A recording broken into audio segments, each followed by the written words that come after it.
जंतर मंतर पे देश का सबसे बड़ा दंगल, और ये दंगल छिड़ा है देश की जानी मानी पदक विजेता जो कुश्ती के खिलाड़ी हैं उनके और कुश्ती संघ के अध्यक्ष के बीच में।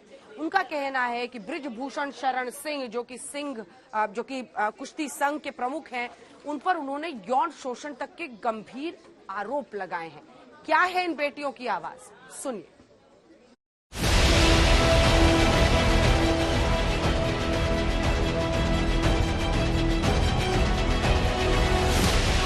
आप अध्यक्ष जी को मेरे सामने लेके आइए। अगर वो 2 मिनट मेरे सामने बैठ जाएं तो मैं हिंदुस्तान की हर जनता को चैलेंज करती हूँ कि मेरे सामने 2 मिनट बिठा दीजिए और वो आंखों में आंखें डाल के बोल दीजिए कि हमने कुछ गलत नहीं किया है। महाराष्ट्र से लड़कियों के फोन आ रहे हैं, वो खुद पीड़िता रही है, उनके साथ वो खुद शोषण का शिकार रही है। तो आप समझ सकते हो कि हर स्टेट में फैले हुए हैं। इस्तीफा नहीं, फेडरेशन को बंद किया जाए। इस्तीफा लेके तो वो अपने लोगों को ही बिठाएंगे।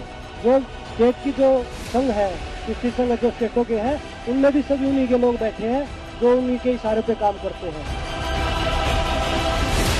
वो रूम हमेशा अपना ओपन रखते थे जबकि उनके सामने महिला खिलाड़ियां रहती थी। आप कंपटीशन में गए हुए हो और वहाँ पे खिलाड़ी कंफर्टेबल नहीं है रूम में ही, तो अब कैसे आप कंपटीशन लड़ोगे या खुद को कंफर्टेबल करोगे वहाँ पे?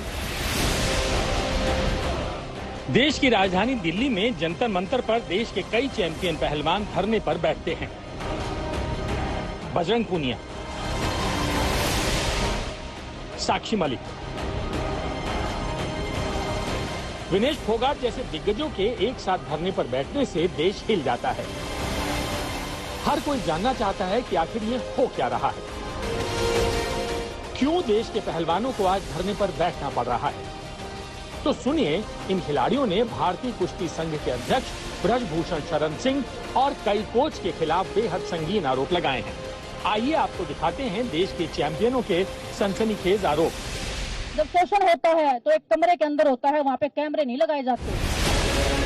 विनेश फोगाट लगातार 3 कॉमनवेल्थ गेम्स में 3 गोल्ड। आरोप यौन उत्पीड़न और जान से मारने की धमकी। बजरंग पूनिया, टोक्यो ओलंपिक्स 2020 में ब्रॉन्ज। आरोप फेडरेशन ध्यान नहीं देता, नीचा दिखाता है। साक्षी मलिक, रियो ओलंपिक 2016 में ब्रॉन्ज। आरोप फेडरेशन नीचा दिखाता है, खिलाड़ियों को प्रताड़ित किया जाता है।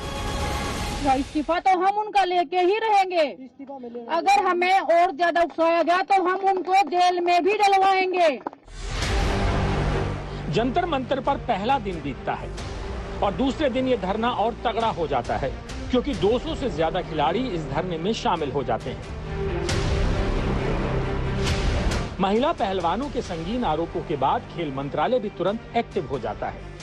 बुधवार देर रात कुश्ती संघ को नोटिस भेजा जाता है और 72 घंटे में जवाब देने को कहा जाता है। साथ ही ऐसा ना करने पर सख्त एक्शन लेने की बात भी खेल मंत्रालय कहता है। लेकिन धरने के दूसरे दिन साक्षी और विनेश मौन व्रत शुरू करती हैं। बजरंग पूनिया कहते हैं जब तक समस्या का हल नहीं निकलता तब तक कोई टॉप रेसलर्स टूर्नामेंट नहीं खेलेगा। महावीर फोगाट कहते हैं लड़ाई अध्यक्ष के खिलाफ संघ या सरकार से कोई लेना देना नहीं। प्रियंका गांधी ट्वीट करती हैं इन खिलाड़ियों की आवाज सुनी जानी चाहिए। बीजेपी नेता बबीता फोगाट कहती हैं कि जहां आग लगती है धुआं वहीं से उठता है। मामले को जोर पकड़ता देख कुश्ती संघ के अध्यक्ष बृजभूषण पर यौन शोषण के आरोप लगाने वाली महिला पहलवानों को खेल मंत्रालय बातचीत के लिए बुलाता है। करीब 1 घंटे की मीटिंग के बाद ये रेसलर बाहर निकलते हैं और कहते हैं कि उन्हें संतोषजनक जवाब नहीं मिला है।